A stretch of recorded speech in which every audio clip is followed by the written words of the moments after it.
So today's lecture is gonna be about like I didn't quite know how to call it. It's basically like movement, basic movement, but only between circles, but also excluding streams. So you could say it's like uh movement between circles. It's not about Chinese movement yet. I don't even know if I can quite do that. We're gonna do edgy movement, or weird ideas about movement in a later lecture though. So yeah, you can join for that one. But let's start with like the basics, or maybe some preliminary remarks I've written down.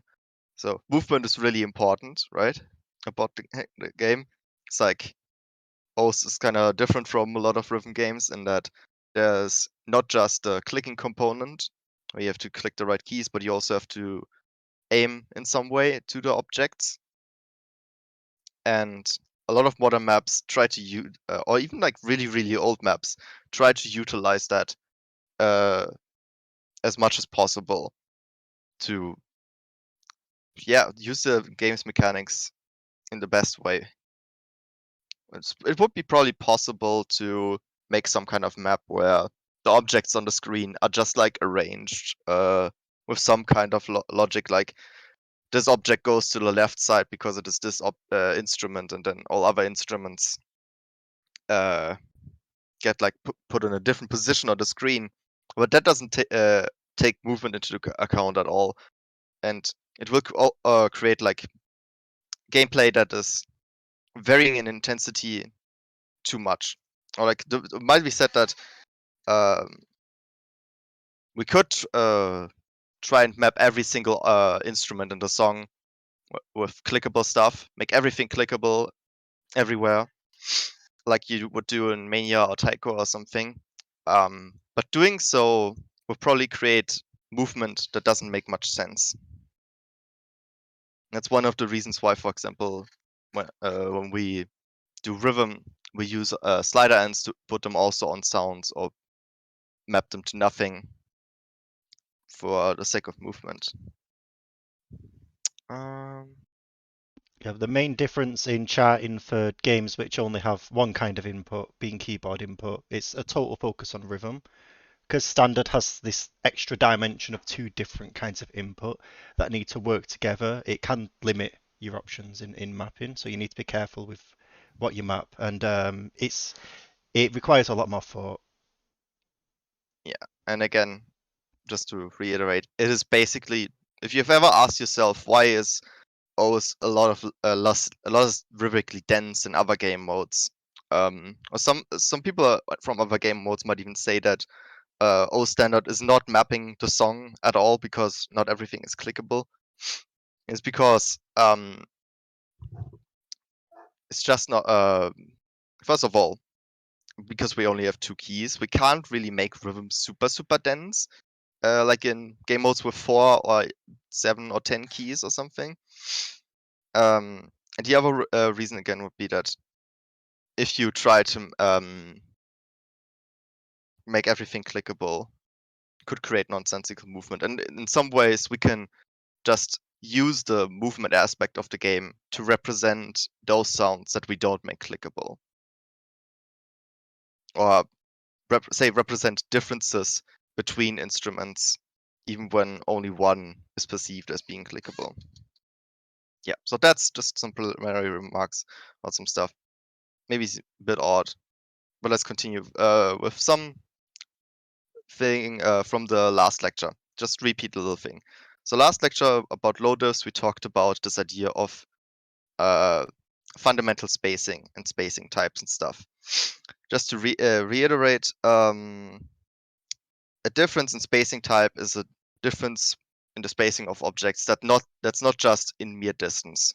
And then the examples last lecture were perfect overlaps, stacks, non-perfect overlaps, spaced out objects, and then maybe spaced out objects with follow points versus not follow points, or Yeah, I can yeah, post a quick screenshot just to kind of help visualize it. could also post 4 of them, I think. I'm gonna post all four in one image. So, yeah. So check in the voice chat. So those are the four kinds of spacing types. So the first one, perfect overlap. The second one, stacks. The third one, non-perfect overlap. The fourth, spaced out objects. So those are four distinct types of spacing. Yeah. So to reiterate what kind of the point of these is, in lower difficulty, spacing types are used to make differences in rhythm more readable, specifically in normal and hard difficulties. So in normal diffs, you might have it that the half-beat rhythms are all overlapping and the other rhythms are spaced out. And then in hard difficulty, the 1/4 is overlapping consistently, the half-beat rhythms are spaced out, and then maybe sometimes perfect stacks are used for some other rhythms. The same kind of thing sort of applies to higher difficulties like Insanes and Extras. If you want to make a very comfortable generic map that's very easy to read, the best way to do that is for half-beat rhythms to always be spaced, 1/4 to always be overlapping, potentially full beat gaps to be perfectly overlapping as opposed to spaced out, so you can differentiate them better from half-beat jumps. And then 1/3 being spaced out just until without reaching follow points. So, and then conversely, obviously, if you want to make a map that's a lot more difficult to read, or that's sort of like, yeah, that's harder to understand, you would probably be trying to subvert those ideas. You would maybe use stacked 1/2, or spaced out 1/4, or spaced out 1/1, etc. So the more you like try to subvert or ignore this kind of fundamental spacing concept, the more difficult your map is going to be to read, but also maybe more interesting. Like you can obviously also in insane and extra difficulties have both different spacing types for the same kind of rhythms. So you can have spaced out 1/2, spaced stacked 1/2, etc. Spaced 1/4, not spaced 1/4, and all of that is going to sort of incrementally increase the reading difficulty of your map, but also allow you to express a lot more stuff potentially. Bit I don't want to get too much into detail how you might express different things using those things yet. We can do that in another lecture. But just the way I've like talked a little bit about this idea of how you can use spacing to make things more or less intuitive, which is just totally unrelated from emphasizing anything. Yeah. Okay. Do you want to say anything about that, John? Or Well, yeah. So I mean, pretty much, if you wanted to kind of make an, if you wanted to kind of give an example of that, if all quarter beat, half beat, and one beat rhythms were spaced the same, then it would be really easy to tell what rhythm matches to which thing. But of course, a map like that would have no emphasis. Um, so in adding emphasis to a map, it can sometimes make rhythms harder to read. There's kind of like a balance that needs to be struck in reading comprehension if you're not making a strictly reading map, and then also like emphasis as well. yeah. So let's move on to the next part, which is what let's talk just a little bit like about some history about jumps and move spacing and stuff. So before around 2010, it wasn't really common to use what are nowadays called jumps. In the OS Wiki, I found like a little definition of what a jump is, but it's like not super important. It says a jump is also a pattern where two hit objects are spaced far apart on a playfield compared to spacing between other objects. Jumps usually signal high intensity in a song, and they are most commonly snapped to half-beat ticks on the timeline. Jumps are usually played with snappy movement as opposed to smooth movement of streams. So a lot of maps before 2010, they used mostly what would mostly use distance snap or time relied on the concept of time distance equality, which we talked also about in the lecture on lower diffs. Basically, just like if a rhythm is twice as takes twice as long to play as another one, it's twice as spaced, and then also the other way around. So this way, movement and spacing is sort of just made super intuitive by relying on this very simple concept. Now, there were some jumps in earlier maps. I can also show an example of just a map that uses this kind of like spacing. Quickly open up my stream, then show it.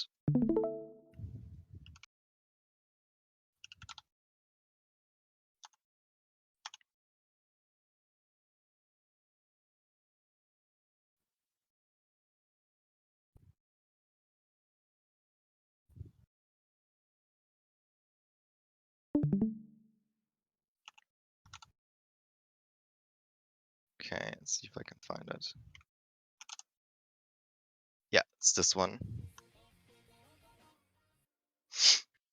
So this map is from around 2010. It's by Natsume Rin, and as you can see, maybe a little bit earlier in the map. Most of the spacing is kinda structured around this idea of time distance equality. This is more spaced and this because it's a longer rhythm. Similar thing in this case. Then also with the 1-4 gaps, etc. Yeah, okay. So now you might have noticed earlier when I was like playing around here that actually there is a jump. It's like this one. There's probably a lot more, like say these are jumps. Maybe I have some other examples. Yeah, this one, etc. So this map kind of also does another concept that was kind of common around that time, which is using jumps specifically into objects which have a new combo on them. So as you can see, this is all using DS, I think it is. Yeah, basically it's using 1x DS, and then this is a jump because it has a new combo on it. Now, not all objects which have new combos have jumps, and there are also some patterns that just are spaced a lot more, even though it's not like this. So here we have this like development of going from only DS with maybe some occasional almost random jumps to the specific idea of having spacing based on the new comboing. Potentially also in connection with the hit sounding.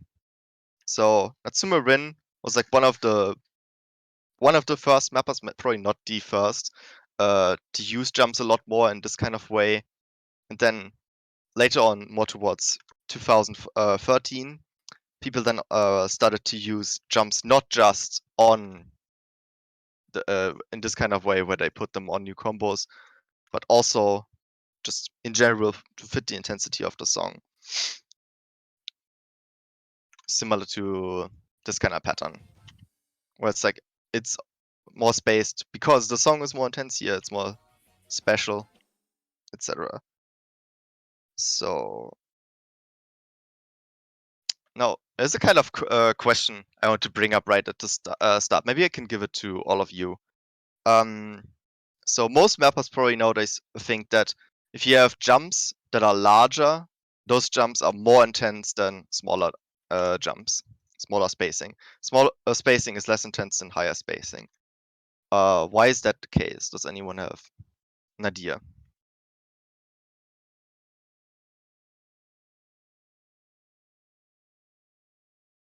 More strain? That's definitely true. But why is it more straining? Maybe.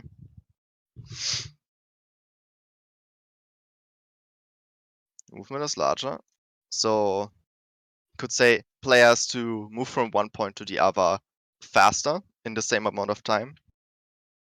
If I have this jump here and I have these two jumps, player needs to play obviously all the objects within roughly the same amount of time, but here they need to move less than I need to move here.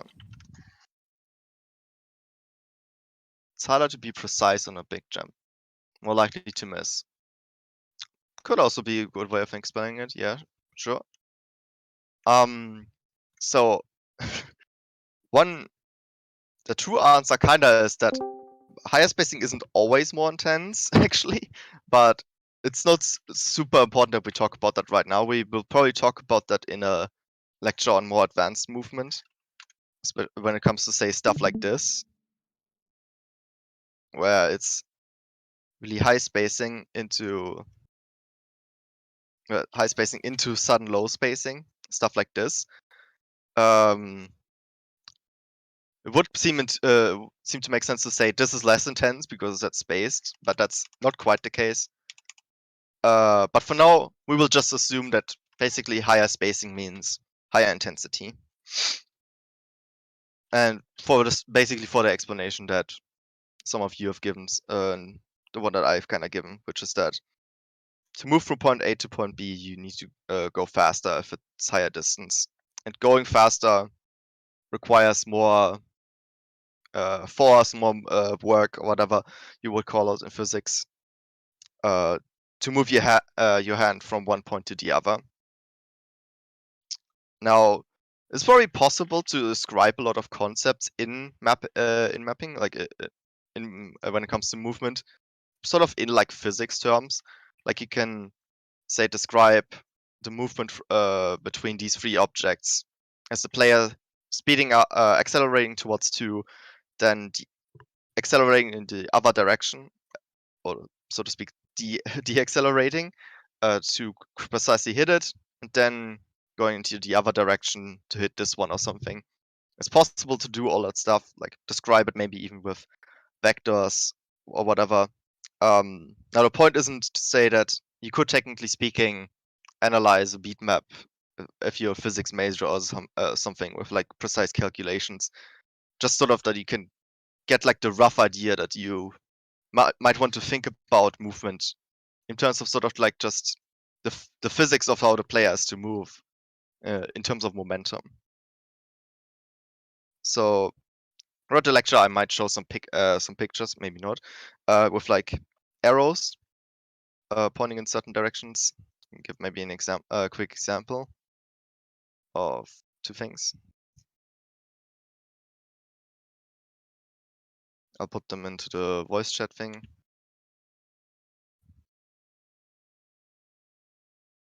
Yeah.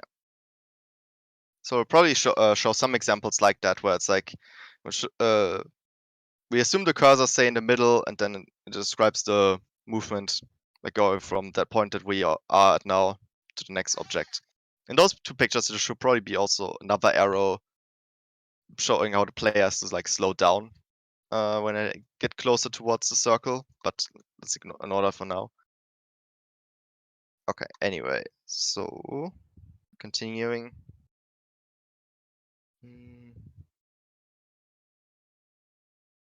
Okay, so there's two broad ways in which we can kind of talk about the spacing of a map. There's what I would call global spacing, and then there's what I would call local spacing. So let's maybe get some random map and then analyze in terms of global spacing or something. Preferably something that's a bit newer. Oh, yeah.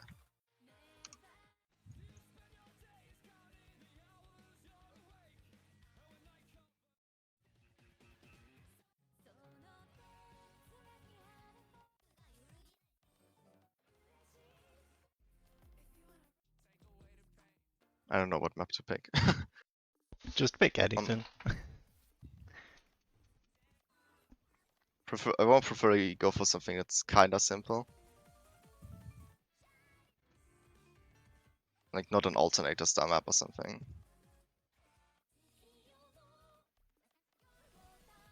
Oh, I guess Flicker is okay. Classic map.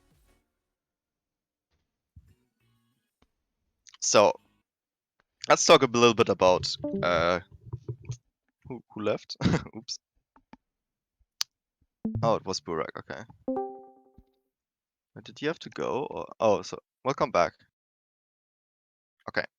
Anyway, so let's start by talking about global spacing. So first to explain what that is.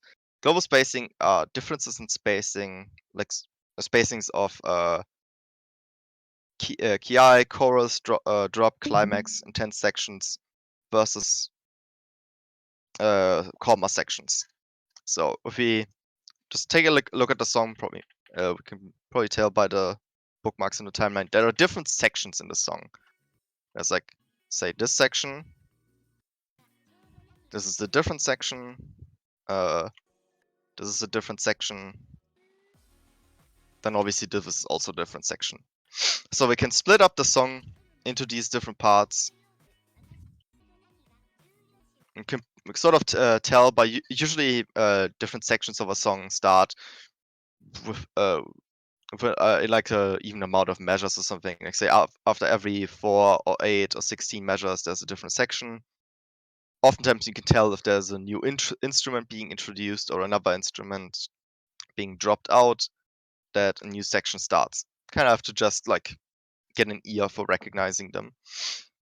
But what we often do as mappers is we can recognize this section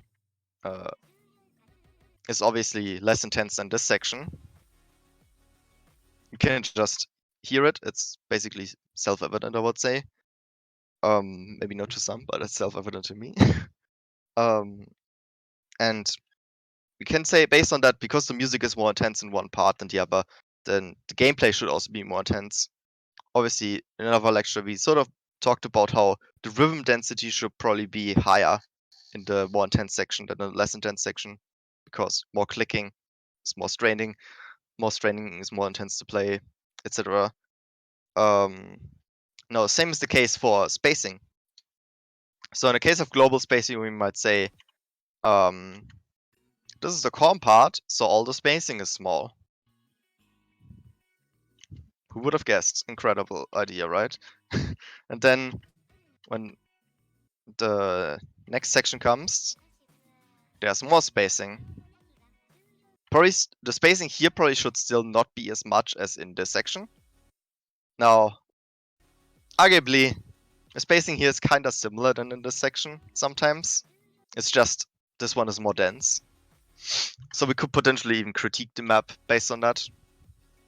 Although it's obviously still more intense. There are some jumps that are just obviously larger in spacing. Okay, here picks up a little bit more. But yeah, I think you probably get the basic idea. So give me a second. So something that this kind of stuff, or that's a good idea when you think about this kind of stuff often, is that you should, like say, as I mentioned with the bookmarking, you can sort of pre-plan your spacing a little bit. You can, it's a good idea to plan out, if I want to have this kind of spacing in this section, then I should obviously start a little bit lower here. Or inversely, you might just start mapping the section with some kind of spacing, like say these objects. And obviously you later have to consider, well, in this section, I'm gonna have to go higher in spacing.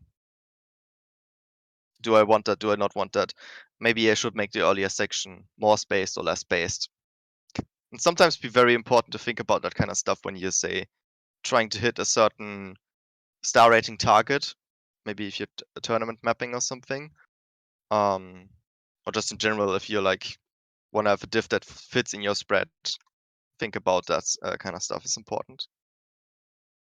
No, another good way to sort of think about global spacing, in my opinion, is that for every section you kind of want to have a sort of base level spacing. So let's say in this difficulty, it's like this amount, like the amount between the slider and in the circle. That's like the base level we have.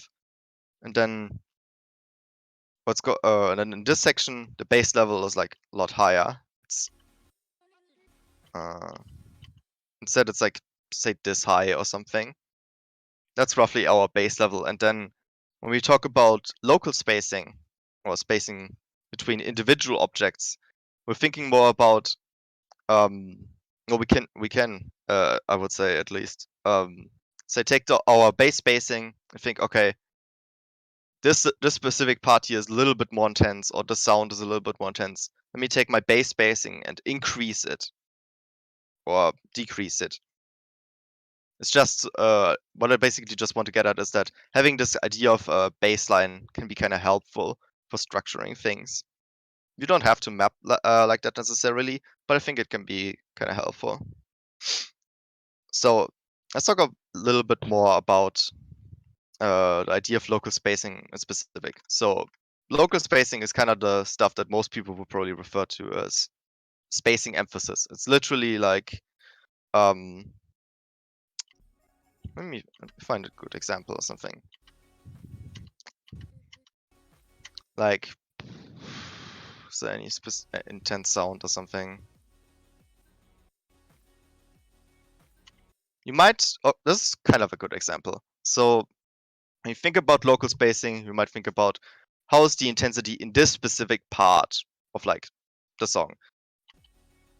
And if you listen to it, it seems to go a little bit down in intensity. So a good idea would be to do, say, have our bass spacing and like slowly decrease it, or have some smaller, just occasional smaller jumps in this case.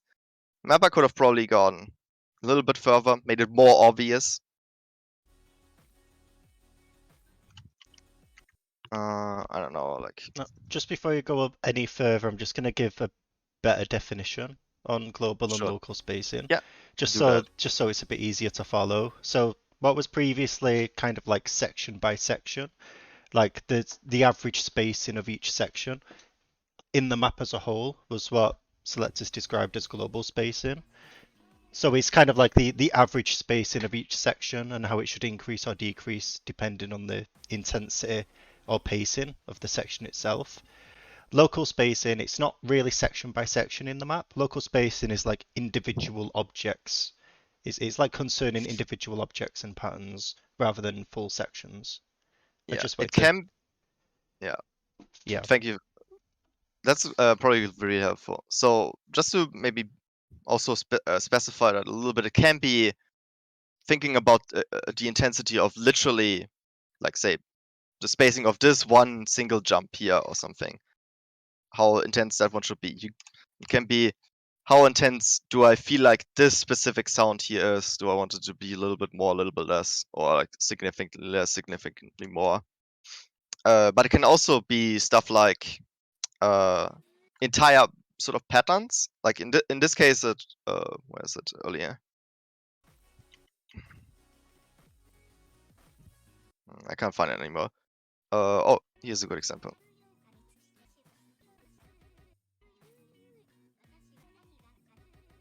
Like in this part of the song, it's just like a short part that's kind of different. So here you could say, although it is part of this section, and we could analyze it in terms of like global spacing should be lower than in the KI or something. You can also analyze it in terms of this entire pattern should be more intense than, roughly speaking, this stuff here and the stuff afterwards. Yeah. So you could almost say that's like kind of between local and global spacing. It's sort of like semi-local, or you could just call it local. I don't really care. But just so you get the idea, it can be on like different levels. It can be even, so you can evaluate the spacing of different maps even. You can evaluate the spacing between your insane and extra difficulty. That would be like, I don't know, I wouldn't, would be something completely different than global spacing. Then obviously you can analyze the spacing of different sections of the song, how they relate to each other, then how, say, it maybe relates from measure to measure, stuff like that. There's a lot of ways to think about that kind of stuff.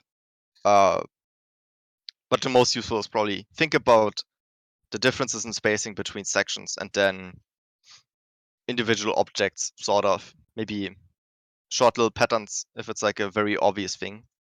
Another obvious thing might be like build-ups or something.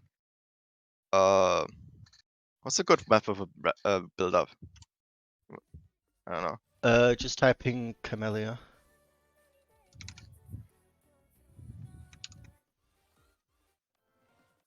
Yeah, that's a good enough example. No. Spinner build up. I mean, here you can kind of see it.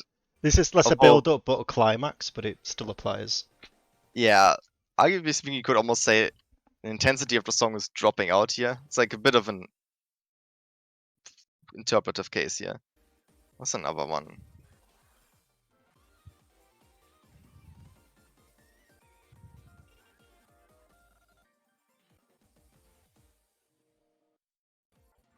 Wasn't there like this? Oh. Well, this is kind of doing it. It's like increasing its spacing, sort of. Although, yeah. Another example, maybe. Here's the octopus. Does this have a build-up? No, I think it just like it has like a short build up.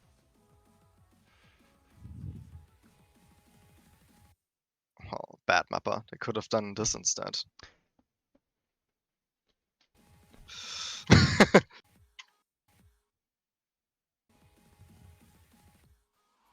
Okay, anyway. So I think you, roughly speaking, get the idea. Now, another way to sort of, there are different ways to sort of structure local spacing. Earlier I mentioned that you could think about just how you would literally interpret the intensity of every single object or something. Oh, that's loading for a long time. Okay. Like you might literally just listen to the song and think, wow, this single object, it sounds a bit more intense than this one. So the spacing here should be larger or something than this spacing. But there are other ways to think about it as well. Kind of ironic how you go to Pro Box's section on that collab to explain emphasis.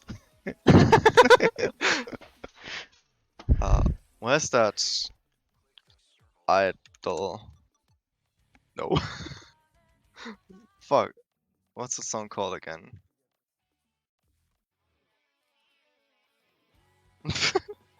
I can't find it. For a dead girl. Wait, no, that's handsome, not fishy fat. I'm looking for one that's easy. Oh, this one. Yeah. I think it should be this diff also.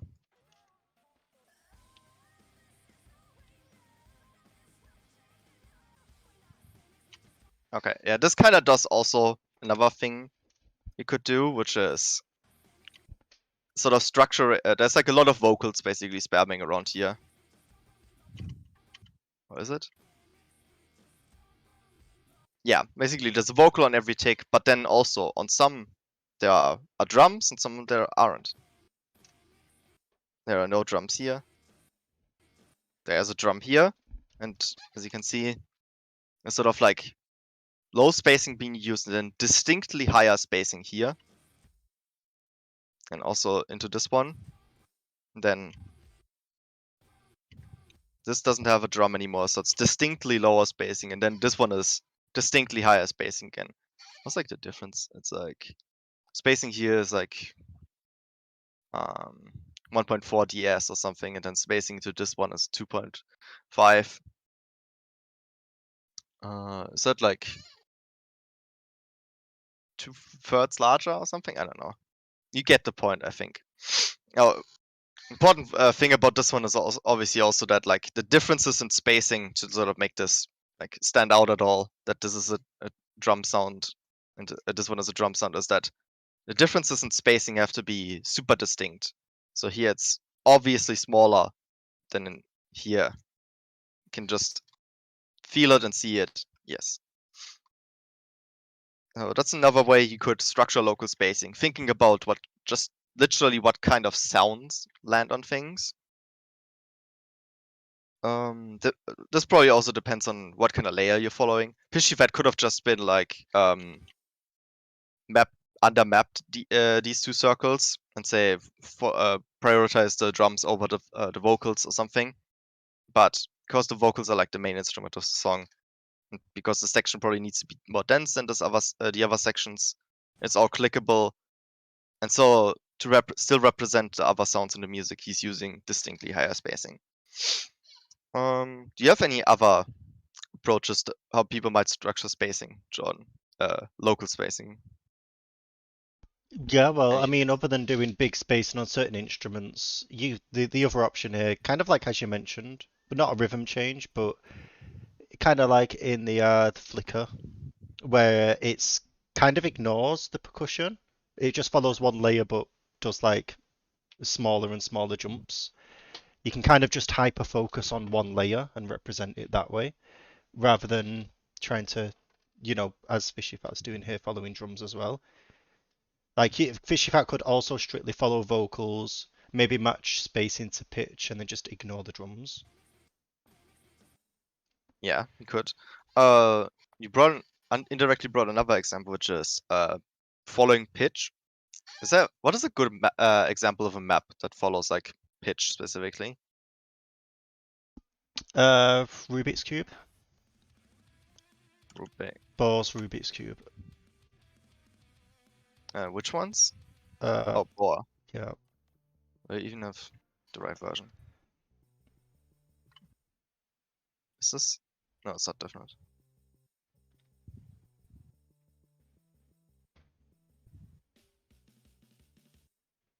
You can kind of sometimes tell that, like, say, Just go to the stream section. where is it? Is it here? Oh, yeah. So I think a lot of you can probably intuitively tell pitch here is probably higher than it's here. Therefore, higher spacing here than here. Now, this is not just relevant for streams, although this is a particularly cool example of a stream map.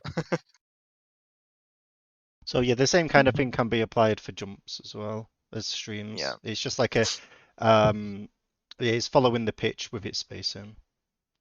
Yeah. Another kind of thing that some, like, say, 2018 PP mappers or like anime mappers sometimes do is just having gradual increases in spacing in general. Like, say, I don't know if I can find an example. So talks. Give me a random soul talks map. Let's go. So you can probably kind of see here, the intensity of the song isn't, arguably speaking, isn't changing super much. But you can still sort of kind of recognize that Soultax is slightly increasing the spacing on every object here. Which is very comfortable to play, obviously. And then also it gives some more emphasis to this slider here, the slider head. It's like intensity is sort of building up, even if the actual song isn't doing that, just to make this feel more satisfying to hit. Now, not all patterns are like that. This one is decreasing. God, I hate this. Yeah, another example here. Pattern is just increasing in spacing. Would you say this like represents the intensity of the song, Jordan? Well, it's barely even following it, so that's hard to answer. Well, yeah, it's like increasing in spacing because that's like kind of the most comfortable way we can have really high spacing in a map without it being super hard. Like if all of the jumps were equally spaced, that's arguably speaking a lot harder to play than this one. And since this is like kind of a PP map, that's the point. Or I mean, it's not just because PP, it's also just comfortable. Well, it's not a PP map anymore, but it was like one once. Like this is super easy to play. Yeah, this No, it used to is. be PP film. Fahana is PP. Like most of their songs are PP mappable. It's like 175 BPM sharp angle jump spam. Like that is PP. I know Sotax like kind of maps them differently, but hey, I know it's still PP. Yeah, it's like still a really comfortable map to play. So that's kind of the point. I mean, I know, whoa, this is not PP pattern. Wow, incredible. But it's still not super hard to play. Anyway, so these are some ideas about local spacing that you might find. There's probably a lot of other ways that people think about this kind of stuff. We talked about pitch intensity of individual instruments. When you can recognize that the intensity is clearly building up or building down, just making spacing increase over time to make something more satisfying to play or just be comfortable to play. All kind of stuff like that. So I thought it might be useful to just have like a section where we just talk about common mistakes some people might make about spacing. So we're gonna start with like stuff that it's probably more things that beginners make, mistakes that beginners rather make. And then we get more and more sort of advanced, I would say. So let's find an Arles map. Random Arles map. Try Unite. I like this map. It's very good to practice jumps on. It's like a jump sync. Oh, this one is good. So the mistake I kind of want to point out first of all, the first mistake I want to talk about is I would call jump training. So some mistakes some beginners make, which they kind of quickly learn about, is the idea that making everything super spaced often doesn't fit the intensity of a song and fails to emphasize anything. So it's kind of two issues at once. So on the first point, I would like to note that it's kind of debatable whether like a map in general can have spacing that's like too high. Players seem to get better and better at playing the game. So what's like really hard versus not super hard is kind of a bit relative depending on the player. Now there are some like super obvious example of things that where almost anyone would say, okay, that's too much spacing for this kind of song. Like, what's like a calm piano song? I don't know. Or you could look at that. What's that map? I completely forgot the name of the map. Yeah. Let's say I'm mapping this map. I'm making new difficulty. Jump. No, let's go. Arles. Okay. Let's say I'm super good mapper. What's the BPM of this? Okay. Actually, I should just...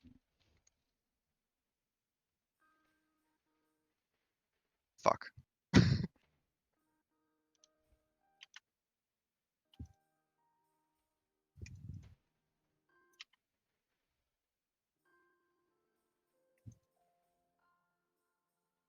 Look how good of a mapper I am.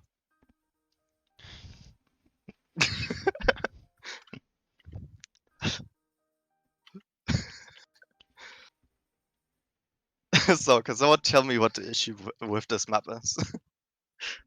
The issue is it's bad. That's true.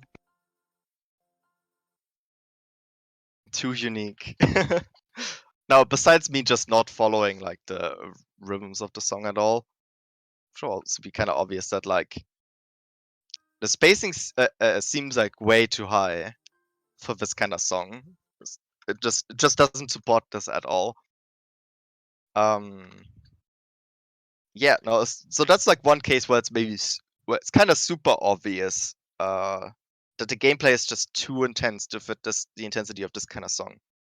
But a lot of other cases, it's kind of debatable whether you. It's hard to go into nowadays into map. People are like discouraged to just go into the thread of a map and say, "Hey, yo, there's an issue with this map. Your entire spacing, it's too large. It doesn't fit the intensity of the song itself." People are a lot, especially modders, are sort of discouraged from making that kind of criticism because it's seen to be too subjective, unless it's like a really obvious case like this. Now, I don't really agree with that, or I would point stuff like that out potentially. But yeah, just wanted to sort of bring it up. Now, the other thing that a lot of people might point out, or when trying to criticize spacing that's like super, super high all the time, is talking about the spacing being fuck, what do I want to say? How do I say it? Instead, people are encouraged to talk more about the relatives, how space one jump is relative to another. So in this case, you might say because all the spacing is super large. Actually, let's go back to the unite one because that's a better example.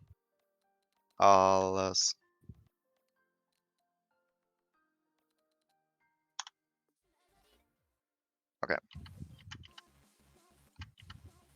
So one thing we could point out, for example, is this part is like not super intense, and then this part is a lot more intense. But because the spacing is already super large here, it doesn't seem to really show that the intensity here is higher. I mean, there's a little bit more rhythm density and stuff. And obviously you also get cases where spacing is just randomly small. Those seem to be issues you get into when you use super, super large spacing. The first one being that it's hard to really represent distinct differences in intensity in the song.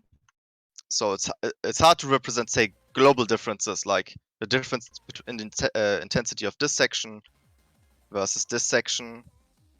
But then it's also just like hard to represent like differences in intensity between individual objects. Yeah, Like so you might say that basically, when the base spacing of a section is already like half a screen of jump, it doesn't really give you much room to make bigger jumps for like local spacing emphasis. yeah, exactly. So I mean, one specific criticism we could maybe make is, let's say there's always the kick on every white tick, but it doesn't seem like, so it might make sense if we say follow the idea of that one PG fat map to say spacing into these white ticks should always be like a little bit or significantly higher. Now in this case, because the base spacing is like half the screen, to go like more intense, you would have to what's it, like go even further. That's getting kind of hard.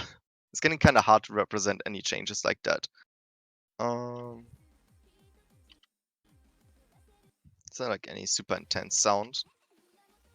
Like say this one, it's kind of obvious. I mean, this pattern is kind of increasing in spacing over time, but there isn't really spacing emphasis on this one. We could sort of get a little bit of spacing emphasis by like moving it over here or something. But I think you get the idea. Like, let's say the base spacing instead was like this or something, then it would basically be impossible to emphasize anything with higher spacing. You could maybe emphasize things with lower spacing, but that seems to be weird and contradictory, at least in a map like this. Yeah, I think most people sort of get this kind of mistake, and most of you probably don't make that anymore. You might have made maybe at some point. I don't know. I don't really care.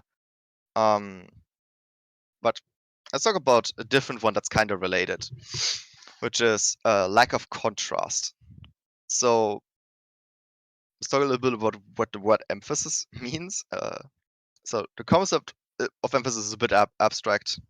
So that's maybe not too philosophical, but it's like to emphasize something is to give something considered important or special more weight, forcefulness, attention, prominence, making something that's more important stand out more. So let's again take this example here. If we listen to the song, we can might be able to recognize this sound seems important. To make it put emphasis on the sound, we have to make it more special, we have to make it stand out, put weight on it, make it more prominent.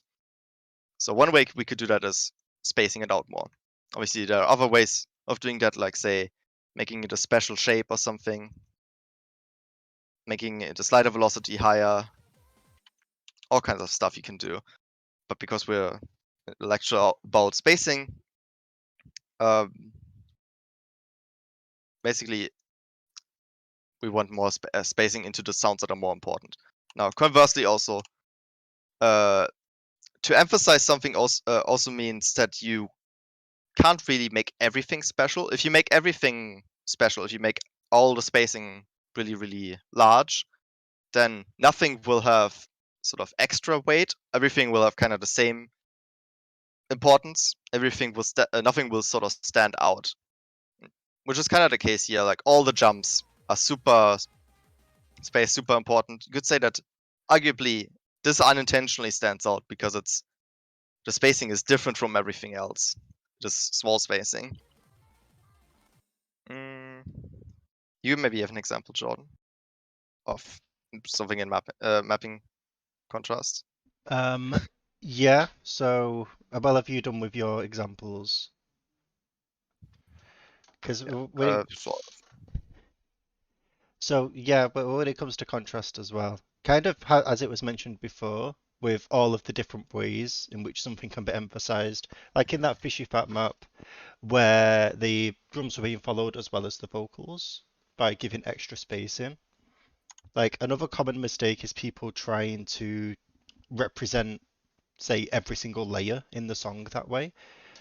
Um, so let's say, for example, Fishy Fat had applied, of course, had used their own idea of spacing out drums um, on the vocals, but then also applied my idea at the same time of like following the pitch of the vocals. When you try to represent too many layers at the same time using a lot of ideas, it can kind of get really jumbled and it can be hard to tell exactly what is trying to be followed with spacing. So it's like trying to follow too much is a very common mistake. yeah. Whereas similar to jump training, you might end up emphasizing everything accidentally.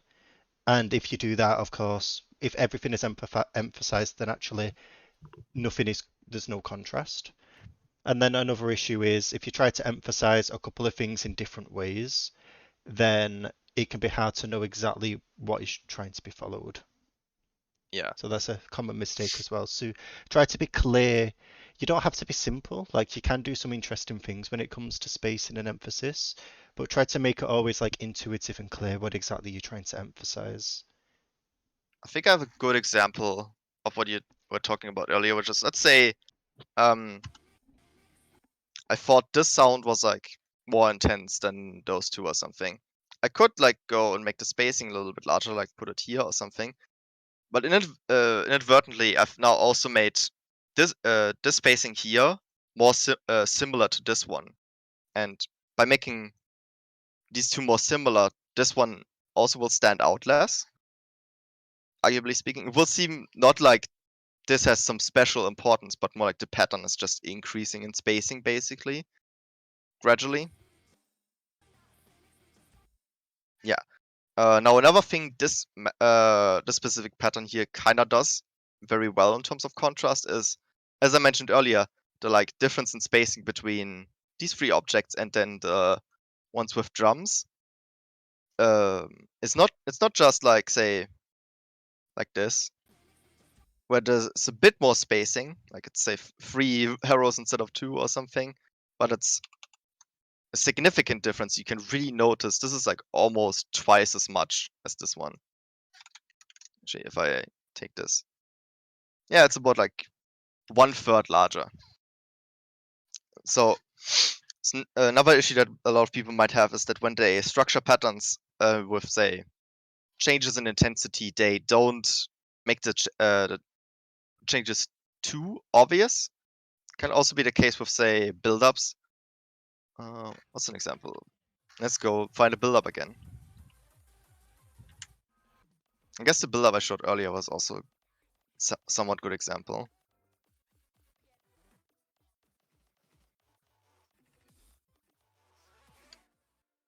This is probably an example that's like decent. Somewhat. So as you can see, you can obviously see that the spacing is increasing in various obvious amounts. Now, Provox or whatever whoever person was mapping this collab part could have instead just have done this. This is still increasing in spacing. Like it is larger. It is larger spacing, but it's like not really much. It's China just slightly increasing spacing.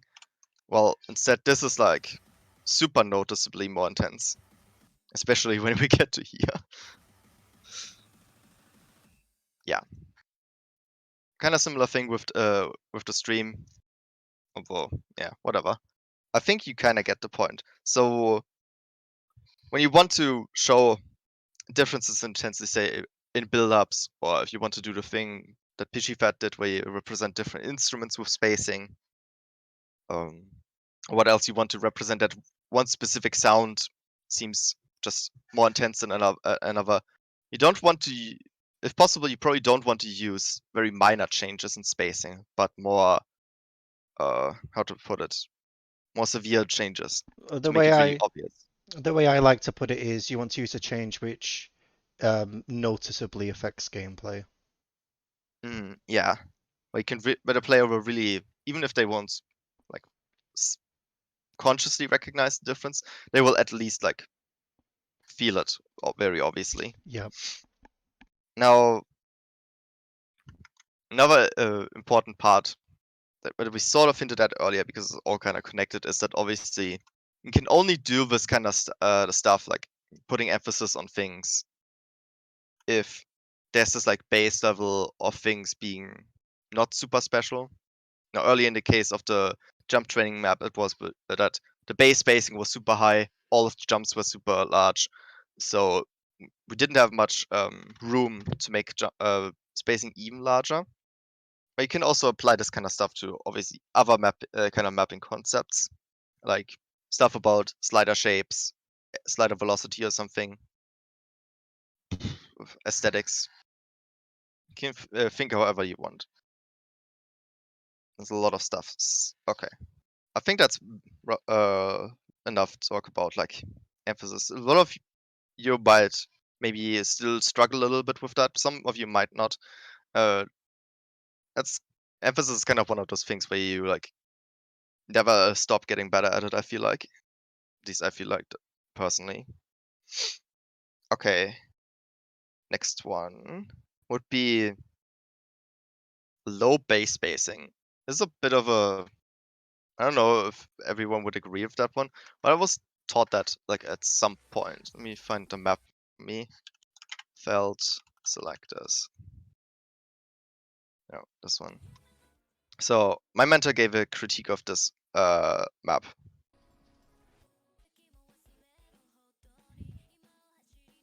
And his critique was that my base spacing is too low. That like, oh, was it maybe a different section? I kind of forgot. I think it was this section. It's like, because the spacing here is so low, it doesn't really tend to feel, or in general, because the spacing here is so low between everything, it doesn't feel like it's really a jump at all.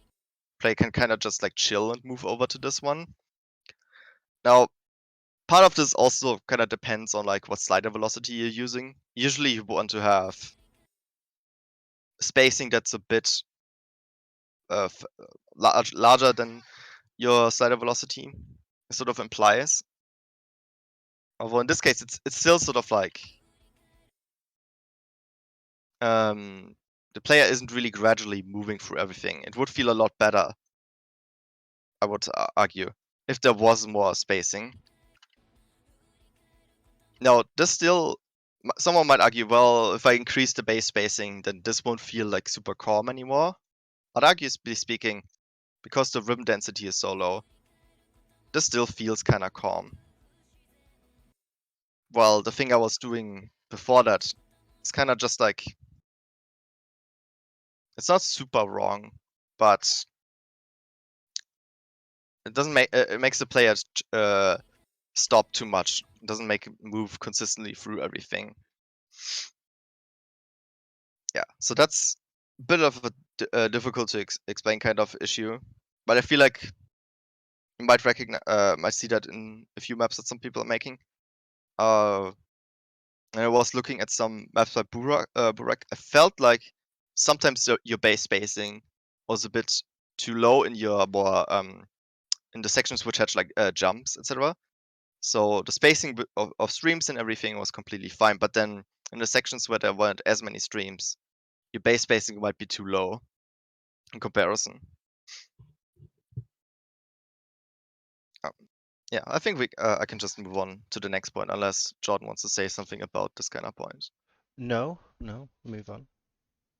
Okay, so fourth one is about length of ribbons. This is a mistake that beginners definitely make, and probably experienced mappers even make when they deviate from stuff that doesn't have like filler ribbon everywhere. So let's just take some jump here. Let me now make this twice as spaced.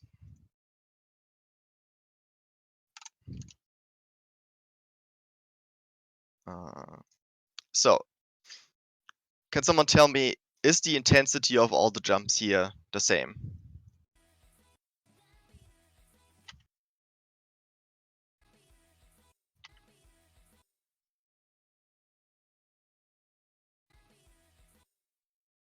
Is the intensity of both of those jumps the same, or is like one more intense than the other? Does anyone have any ideas? Well, the half beat jump is half the size of the full beat jump.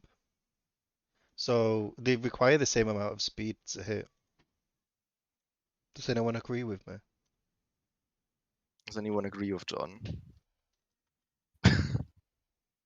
I mean, I agree with John. it's double the length of time, so it's double the spacing, so it must be the same emphasis. Yeah, so that's kind of surprisingly, this is kind of wrong. It is a bit hard to explain exactly why, but it seems to be the case that how to put this, rhythms which require more time to play on sort of should be spaced out a lot more to have the same kind of intensity as rhythms that need less time to play. So to sort of make this jump as intense as this one, you would have to actually space it out a lot more. No, this is almost like what's it, 1.4 times as spaced? I would even still say that this still kind of feels like less intense than this one. It's a bit hard to say with just like 3 objects or something. Now, a similar kind of case actually applies to, which might even be more obvious, 1/4 spacing. So let's say I make a pattern like this. So guys, which which spacing is the spacing here equally intense? Maybe you should make it actually Oh 1/4. yeah, yeah, we should actually make 1/4. So is the spacing here equally intense? Is this equally hard to play this one as it is to play this one?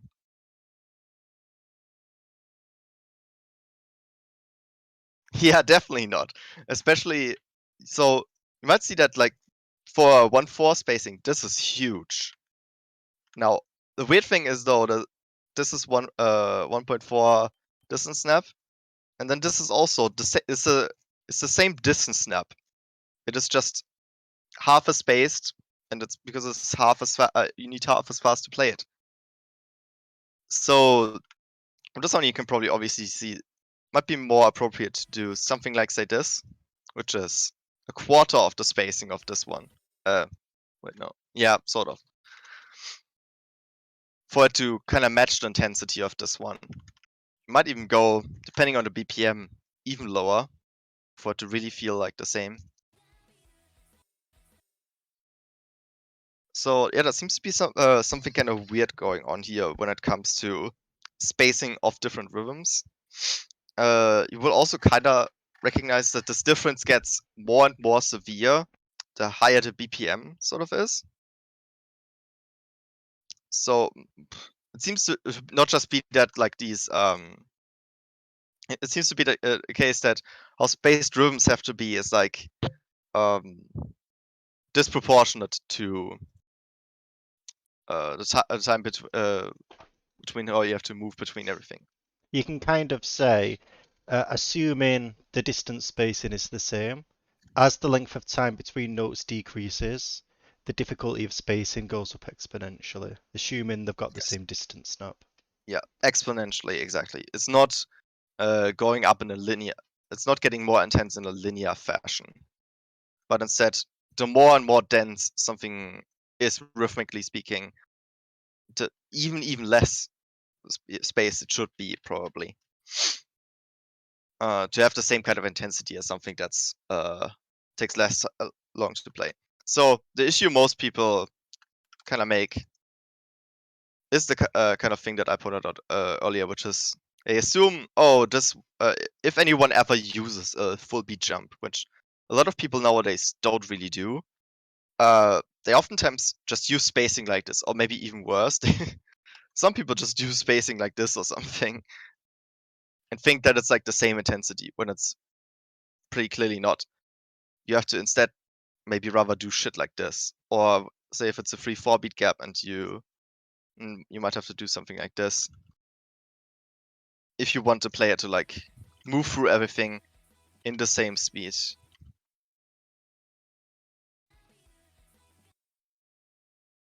It's a bit hard at first to like really get how spaced you have to make something, and taking this into account, you kind of just have to get like a feeling for it. You should probably like what is one of probably good reasons why you should playtest your maps at least somewhat, so you can kind of get a sense for this stuff. Can even work if you play it with relax, I guess. Although I don't know if anyone is like bad enough that they need to play their own maps with relax here. Yeah, so this is another reason, obviously, why rhythm choice like this will say there's no. Let's assume there's no sound here.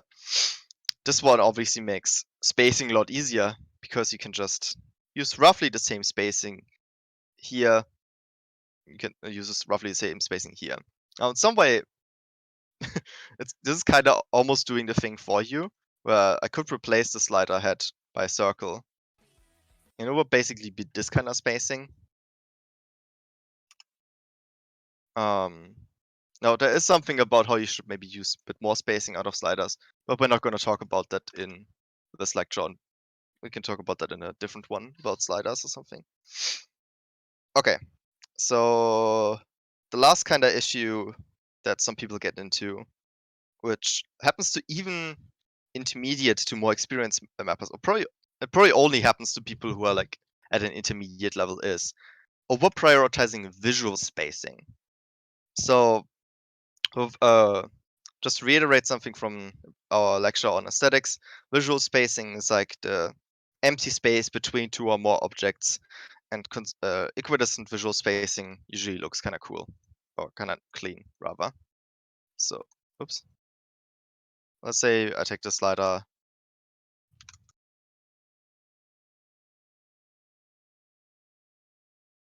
Oops.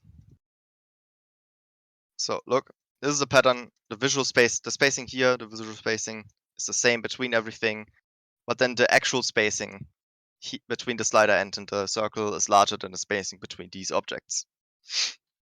So just to show there's obviously a difference between mere visual spacing, which is just the space between these thingies here, between the objects, and the actual spacing. So, and because those two things can come apart, it can happen where maybe you're structuring some pattern around visual spacing, but then the actual real spacing of it, how intense it is to play, is like widely different. Now, there's obviously a limit to that kind of stuff. So let's say I just make a random pattern, or not random, but yeah, fuck.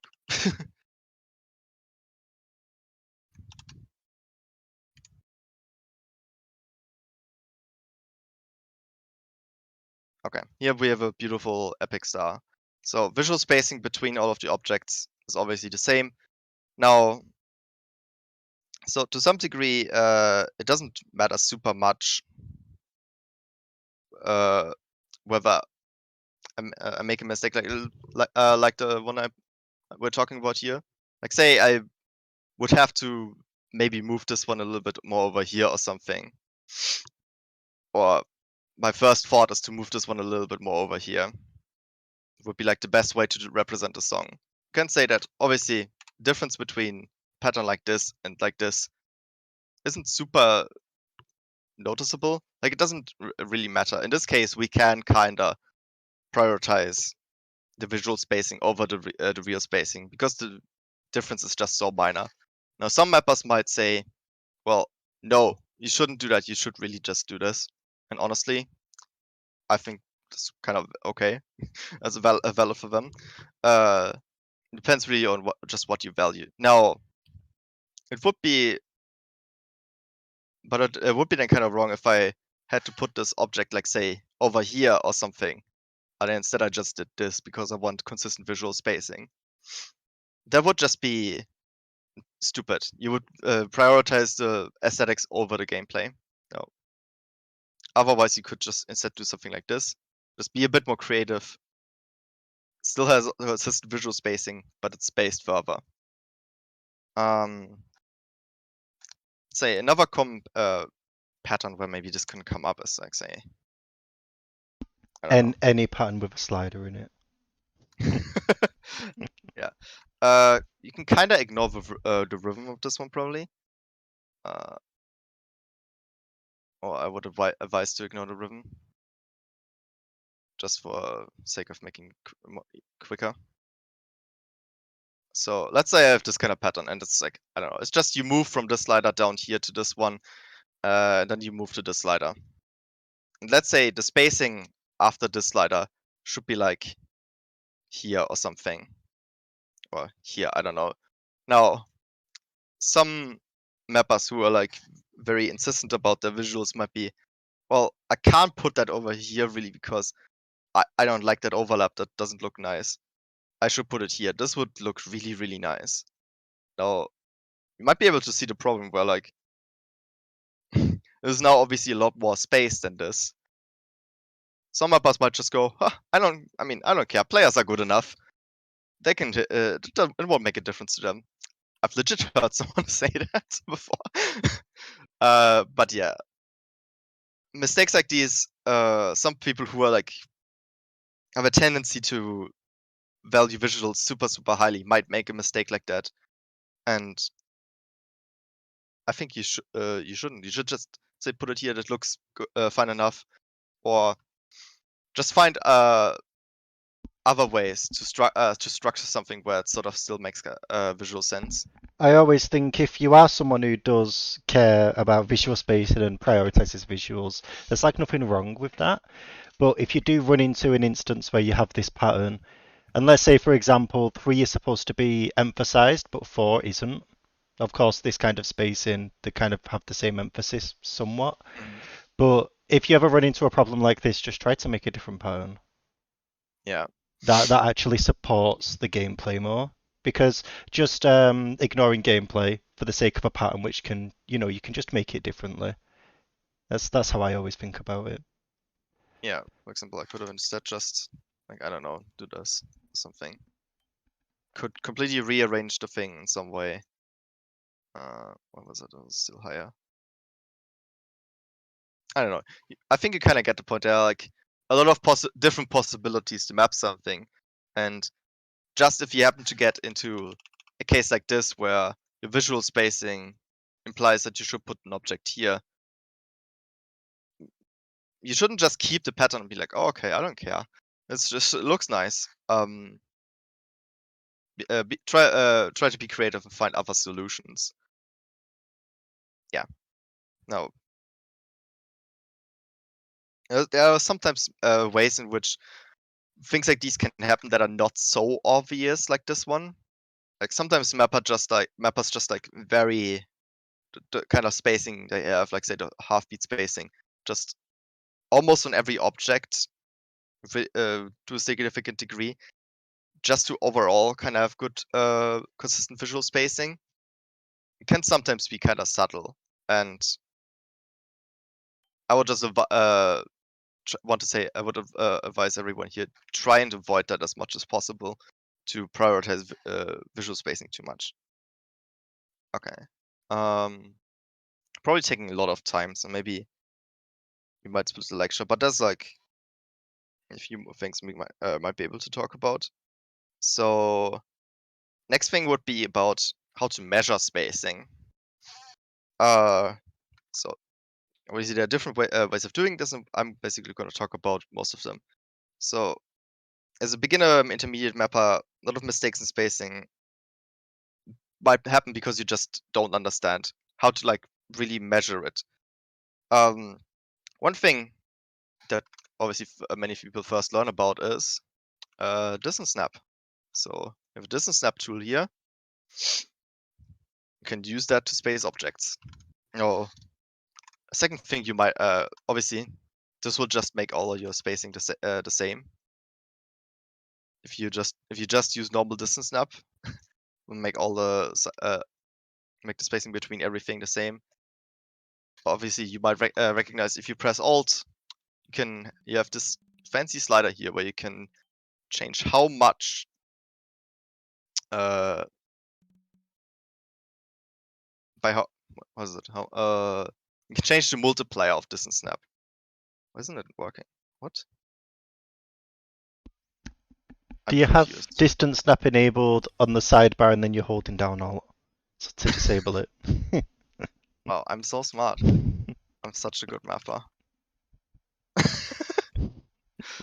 I always have it on toggle, so that's why.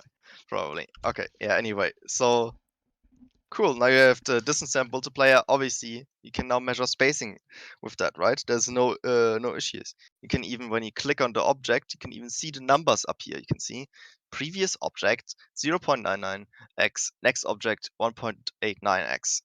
Oh, amazing, right? Now there are some issues with distance snap, sadly. So what's the first one? So first one is that distance snap is relative to slider velocity. So let's say I put a slider velocity change here and make it, I don't know, twice as fast. Well, now it's telling me the distance snap between those three objects is basically the same up here in the corner. But obviously this one is more spaced than this one. So why is that? Because the slider velocity is larger here. Now it's also affected by the base slider velocity. So if I reduce the base slider velocity, it would also make the values now larger. Same thing goes for BPM. I don't know if I want to change BPM right now on this, but all these different values sort of affect the absolute distance that distance snap measures. And I mean, there are good reasons as to why distance snap is relative to slider velocity. Mostly when it comes to lower difficulties, when using distance snap 1, you want to have the slider velocity and the spacing basically matched, so being roughly the same. And that's obviously very useful, even in hard difficulties. Like say, well, if you have a slider velocity change, then the spacing will also be larger in say that section. But it's of course not so useful if you're just trying to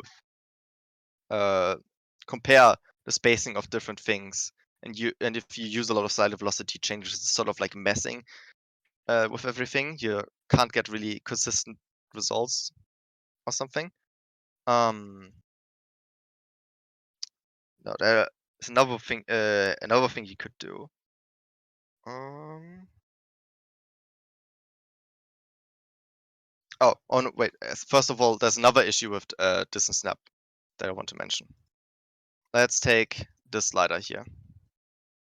Let's say I have distance snap 1.7 here. Okay, cool pattern, right? Distance snap 1.7. Now let's look at this one. So is the spacing in both these cases equally as intense? Is the gameplay of both of those patterns equally intense? Can someone tell me?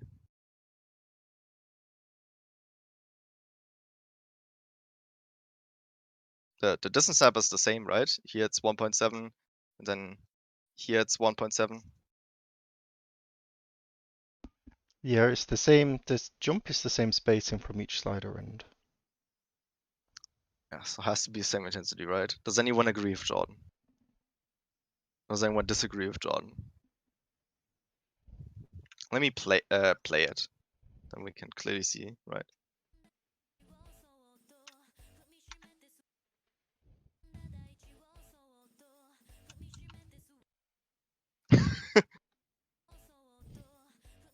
Wow, didn't hit that one. Oh my god. So, did anyone notice anything? Is anyone even paying attention right now?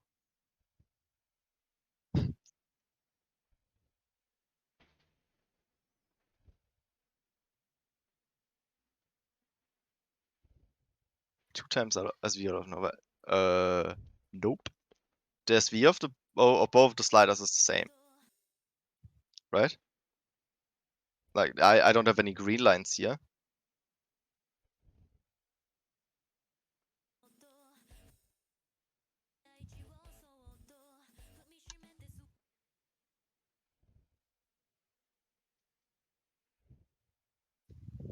Yeah. So are both of those patterns, is this one as intense as this one to play? Second one looks faster. Well, that's kind of weird for you. I mean, it could be that like you see me not playing the slider here at all, and you think that's maybe faster. I don't know. Or am I displaying correctly? Please, Jason, say something. Thank you. Even if it's wrong, I don't care. Second track. You mean the slider body? Oh, the actual, yeah. Yes, exactly. So like, although distance snap is the same, in this case, because of slider velocity, I can just click the slider head and then kind of chill and then move to. I don't really have to move through the slider. So ultimately, there's more movement here. I have to move more through this pattern than I have to move through this one. Through this one, I have to almost not move at all. I think the second one is more dense because movement is reversed. No, movement is not reversed at all. I'm just clicking the slider head and then I move to 2. I'm basically not moving at all when I click this one.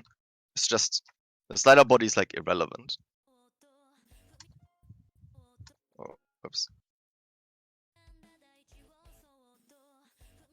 Let me maybe just for a second just play the lower one to really show it. Oh, so intense to play.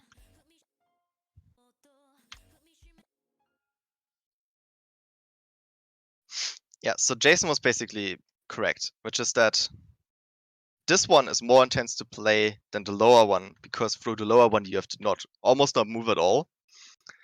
And this shows that what distance snap is not taking into account is really how much the play actually has to move. It's just telling you the distance between the circle and the slider end relative to the slider velocity of the section. Yeah, like it could vary in all kinds of different ways. Might even vary a bit more if it's like say longer sliders. I don't know. Make this one longer. Whoa.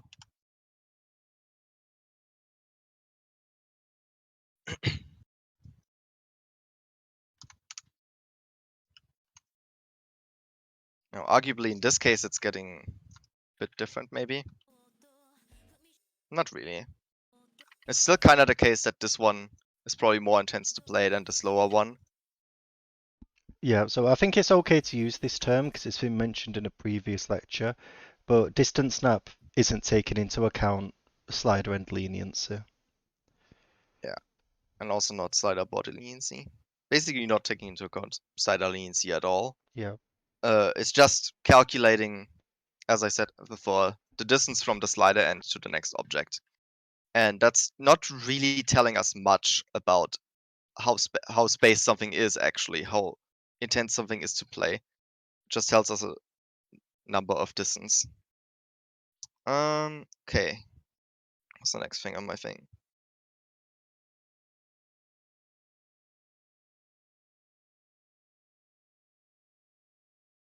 Okay, so there's another kind of way in which some people measure spacing.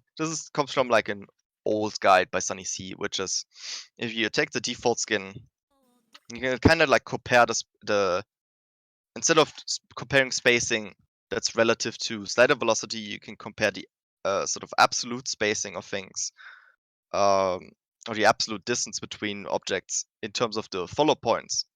So we might take spacing here. Oh, oops. We can see there are 2 follow points here. There are 4 follow points here, roughly speaking. So this one is like twice as space as this one. And that's going to be the case no matter whether I change slider velocity or not. I can make the slider velocity here on this circle for no reason 10.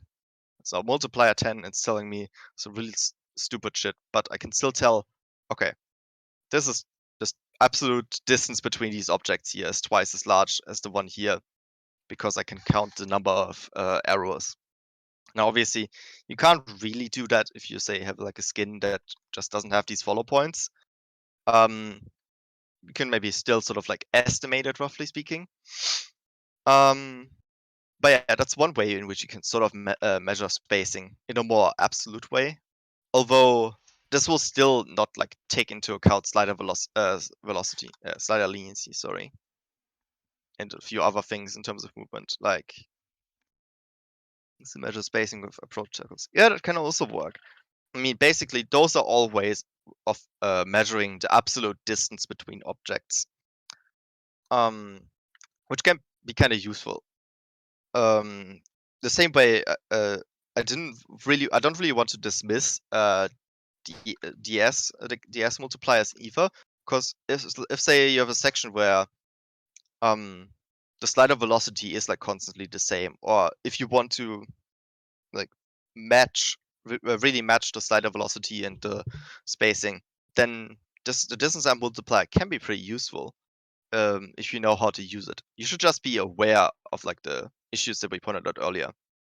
And then also the same kind of issue as with slider leniency applies to this method as well, where let's say I put this one over here.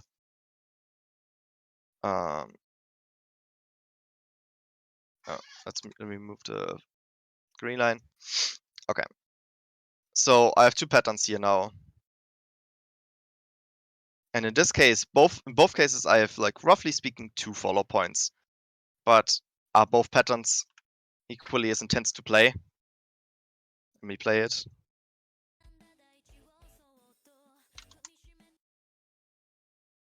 Maybe a bit more time in between for me. Are both equally as intense to play? Can someone quickly say yes or no? Does anyone have any idea?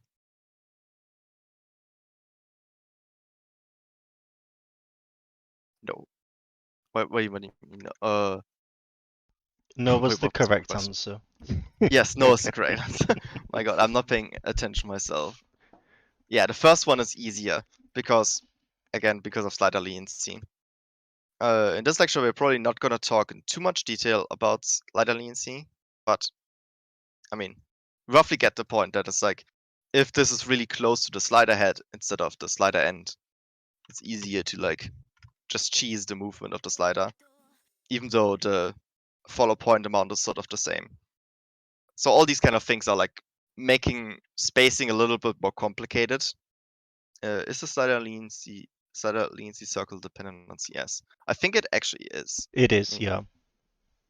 When circle size and sliders get smaller, then the actual like circle, the ball The gets slider smaller as follow well. circle.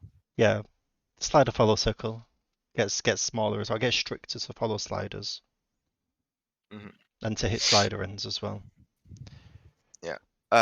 Slider end leniency, I think roughly speaking, stays the same because that's like assigned to a specific number. But let's not talk about that one. Is it? Well, Yeah. you're teaching me something. I Well, thought it it's was. always. I guess I can quickly say it's slider end leniency is always that the slider end is calculated 34 milliseconds before the slider end. Oh, I thought you meant actual movement, not rhythm. Oh, well, it affects movement. It's like 33 milliseconds before the slider end. Basically, the slider is like complete, and you can just move away from it. But the area in which your cursor needs to be to hit the slider end does change. What's 720 minus 34? 696. Okay, so what I'm trying to say is basically player has to play until here, and then after that point they can move wherever they want. The slider's just over. And that makes the sliders towards the end more lenient to play as well. Yes. And that's the same whether the CS is large or small or whatever. Yeah. Yeah, we're both explaining different things at the same time, so let's move on. Yeah. We can reiterate it in a different lecture. Yeah. Okay. So I mean, just I guess like to cap off this part about measuring spacing. To some degree, if we think about all the stuff about slider leniency, you kind of have to just like get a bit of an intuition about how intense spacing really is. It's not you can't be really super mathematical about it unless you like really get into the weeds, I guess. Um, but yeah, you can probably still use like a combination of distance snap multiplier, just thinking with the measuring the follow point amount, maybe just measuring just in general looking at like how long the follow point is or something, and your general intuition about gameplay.